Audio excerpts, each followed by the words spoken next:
Today on Passion for Food, we'll be making this low-carb spinach and zucchini lasagna. You might think a good lasagna would be hard to make, but don't worry, it's really a pizza cake. So let's jump in and get started here. So the first thing we want to do is get our spinach and ricotta cheese mixture ready. So into our medium bowl, we're going to go in with about a half a pound of spinach. If it had large stems on it, do cut those off first. And we want to pre-wilt this slightly just to make it easier to incorporate into the cheese mixture. So I'm going to add about a teaspoon of salt, and then we're just going to kind of mix it around with our hands a bit. The quick salt massage will help the leaves start to relax and release a little bit of that moisture. My bowl was being a bit unruly here, so don't mind me while I add a towel quickly to help stabilize things. This should only take 20 or 30 seconds, and you'll know you're done when the color gets a little darker on your spinach leaves. At which point we'll go in with about a cup of Parmesan cheese. And yes, I'm using the stuff that comes in a green can. Don't you judge me, it's totally fine for this. To which we're going to add 3 large eggs, along with about 1 pound of a good quality whole milk ricotta cheese. At this point we just want to season this with some fresh cracked black pepper. There's no need to add any additional salt as there's plenty of salt in the spinach and the cheeses that we've already added. So let's give this a quick mix. We need to make sure we're getting those eggs thoroughly combined with all of our cheeses. And if you're making this a little bit ahead of time, you do want to cover it with some plastic wrap and set it aside while we prep our zucchinis. Hands down, the best tool for this job is going to be a mandolin. It really does make it go a whole lot faster. I like to pick out the biggest zucchinis I can for this, which will make layering much faster. If you're going to use a knife, you want to aim for 1/5 of an inch to 1/4 of an inch, just a little bit wider than a regular lasagna noodle would be. For my particular mandolin, that's the medium setting. I like to do a first pass like this just to even things up and get that first little bit of peel out of the way. And all we really want to do here is get these sliced up as evenly as we can. Definitely be careful of your fingers. I do this without any kind of handguard, but you probably shouldn't do it that way. And you can see the thickness we're going for here. It's just slightly thicker than a regular noodle would be. So we'll just slice them all up the exact same way. And you might think it's impossible for these to be as good as the real thing, but in my opinion they really are. I don't miss traditional noodles at all. I mean, let's face it, the noodles are really just there to carry that beautiful sauce and cheese. So this is definitely an easy way to cut down on those processed carbs and calories. So let's go ahead and grab a 9x13 pan and get layering here.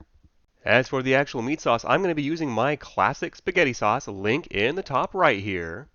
You always want to start your lasagnas off with a layer of your meat sauce. That just helps prevent everything from sticking to the bottom. So we just want to add enough to coat and get that mixed around more or less evenly. It doesn't need to be perfect. At which point we want to start layering in our zucchini noodles. And just a quick note, I have seen recipes that suggest salting the zucchini first and dabbing off moisture after 10 or 15 minutes, but I haven't found that to make enough of a difference to be worth the extra step, so I always just skip that. Anyway, I like to get this layer pretty even. You can just break off little pieces of zucchini to fill in cracks if necessary. At which point we're going to layer in about 1/4 of our ricotta spinach mixture. I found it's easiest just to spread out little spoonfuls like this, and then we can come back around and smooth those out a little. At which point we can go in with about 1/4 of a pound of mozzarella cheese. Yes, we're going to be using a whole pound of mozzarella cheese here.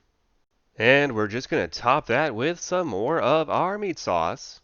Try and spread it out evenly, but there's no need to try and spread it too perfectly. As this cooks, everything will kind of melt down nicely together. But that's it. We just want to continue doing this until we're out of ingredients. We just want to keep in mind as we're layering that we want to save about 1/4 of the cheese mixture and mozzarella cheese to top the lasagna with. And it helps in the final dish if you do vary the direction of your zucchini noodles. So let's try and go horizontal, vertical, horizontal, vertical. And you can easily vary the ingredients in this based on your tastes. I've found, depending on my mood, fresh basil is a great addition to our ricotta spinach cheese mixture. The one thing you do want to keep in mind is not to add too much moisture, as the zucchini are going to release a little moisture as they cook, unlike noodles. So let's cover this in foil, and we're going to bake this in a preheated 350-degree oven for about 30 minutes. At which point we want to try and remove this foil, hopefully without pulling off too much of the cheese. But if, like me, you didn't tent this foil quite enough and you do wind up pulling off some of the mozzarella, don't worry, that's no big deal. We can just scrape that off the foil and stick it back on top of our lasagna. Which went just according to plan. Yep, there we go. Perfect. So let's go ahead and bake this for another 30 minutes at 350 degrees. At which point we can see it's really developed a beautiful golden brown color. So let's go ahead and pull this out. And to prevent a cheesy mess, we definitely want to let this rest and cool off for at least 10 minutes. So after our obligatory waiting period, let's go ahead and grab a slice. We can see it's still steaming hot, but thanks to that 10-minute rest, our cheese isn't running everywhere.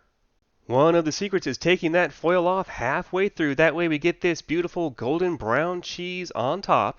The contrast between that chewy cheese on top and our soft zucchini noodles and gooey cheese on the inside is just a great combination. So I hope I've been able to convince you that this dish is no impasta. Go ahead and give it a try. You will not miss the noodles at all. I really hope you've enjoyed today's episode. If you have, give me a thumbs up below and consider subscribing and hitting that little bell to be notified of our future episodes. This has been Graham with Passion for Food.